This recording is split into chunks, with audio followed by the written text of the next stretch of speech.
കേരള ബ്ലാസ്റ്റേഴ്സിന്റെ അവസാനത്തെ വിദേശ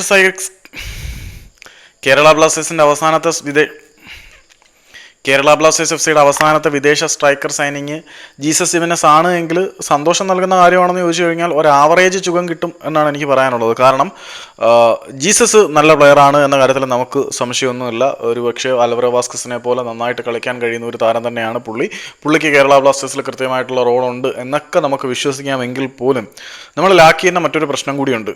ക്വാമി പെപ്പറയോ അല്ലെങ്കിൽ ജോഷി സിറ്റീരിയോ വേറെ ആരെങ്കിലും ഒന്ന് ലോൺ ഔട്ട് ചെയ്തിട്ട് നമ്മൾ അല്ലെങ്കിൽ ലോൺ ഔട്ട് ചെയ്യുകയോ മറ്റേതെങ്കിലും ക്ലബിലോട്ട് എങ്ങനെങ്കിലും റിലീസ് ചെയ്യുകയോ എങ്ങനെയാണെങ്കിലും വിട്ടിട്ട് നമ്മൾ മധ്യനിരയിലേക്ക് അത്യാവശ്യം ഭാവനാ സമ്പന്നതയുള്ള ഒരു മിഡ്ഫീൽഡറെ കൊണ്ടുവരേണ്ട കാര്യം വളരെ അനിവാര്യമാണെന്നാണ് ഞാൻ ഉറച്ചു വിശ്വസിക്കുന്നത്. കാരണം നമ്മുടെ മുന്നേറ്റ നിര ഓൾറെഡി നല്ല ഡെപ്തിലാണ്. പെപ്രെ നന്നായിട്ട് കളിച്ചിട്ടുണ്ട്. അത് വളരെ മികച്ച പ്രകടനമാണെന്നൊന്നും ഞാൻ പറയുന്നില്ല. ആവറേജ് നല്ല രീതിയിൽ പെപ്രെ കളിച്ചിട്ടുണ്ട്.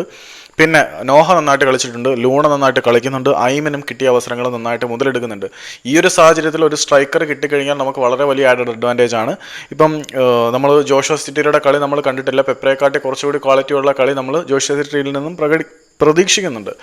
അതുകൊണ്ട് തന്നെ ഇനി ഒരാളെ റിലീസ് ചെയ്തിട്ട് കേരള ബ്ലാസ്റ്റേഴ്സ് ഒരു മധ്യനിരയിലേക്ക് ഒരു വിദേശ താരത്തിനെ അല്ലെങ്കിൽ ഒരു അത്യാവശ്യം നല്ലൊരു ഡൊമസ്റ്റിക് പ്ലെയറെ കൊണ്ടുവരണമെന്നാണ് ഞാൻ വിശ്വസിക്കുന്നത്. ഇപ്പം ജീസസിൻ്റെ സൈനിങ് കൊണ്ട് കേരള ബ്ലാസ്റ്റേഴ്സിൻ്റെ എല്ലാ പ്രശ്നങ്ങളും തീർന്നു എന്ന് വിശ്വസിക്കാൻ പറ്റില്ല ഗൈസ്. കാരണം നമുക്കവിടെ ഒരു ഡിഫൻസീവ് ഫീൽഡറുടെ സേവനം അനിവാര്യമാണ്. കൊയേഫ് ആ ഒരു റോൾ ഹാൻഡിൽ ചെയ്യുമെങ്കിൽ ബാക്ക് ലൈനിൽ അതിനനുസരിച്ചുള്ള ഒരു അഡിഷൻ വേണം. ഈ മുന്നേറ്റ നിരയിലേക്ക് ഒരു സ്ട്രൈക്കർ വന്നു എന്ന് കരുതി കേരള ബ്ലാസ്റ്റേഴ്സിൻ്റെ എല്ലാ പ്രശ്നങ്ങളും അവസാനിക്കാൻ പോകുന്നില്ല എന്നുള്ള സത്യം കൂടി ഒന്ന് ഷെയർ ചെയ്യണം എന്ന് തോന്നി. That's why I am saying it. പിന്നെ ഈ പ്ലെയറിനെ കുറിച്ചുള്ള വിശദമായിട്ടുള്ള വിവരങ്ങൾ സൈനിങ് ഒഫീഷ്യൽ ആയതിനു ശേഷം പറയാം. തള്ളാനാണെങ്കിൽ കിടിലൻ ഡയലോഗുകളുടെ ഒരു കമനീയ ശേഖരം അവിടെ കെട്ടിക്കിടപ്പുണ്ട്. യാങ്കികളുടെ നാട്ടിൽ നിന്നും വിജയശ്രീ ലാളിതനായി സ്പാനിഷ് കാളക്കൂറ്റൻ ബ്ലാസ്റ്റേഴ്സിലേക്ക് വരുന്നു.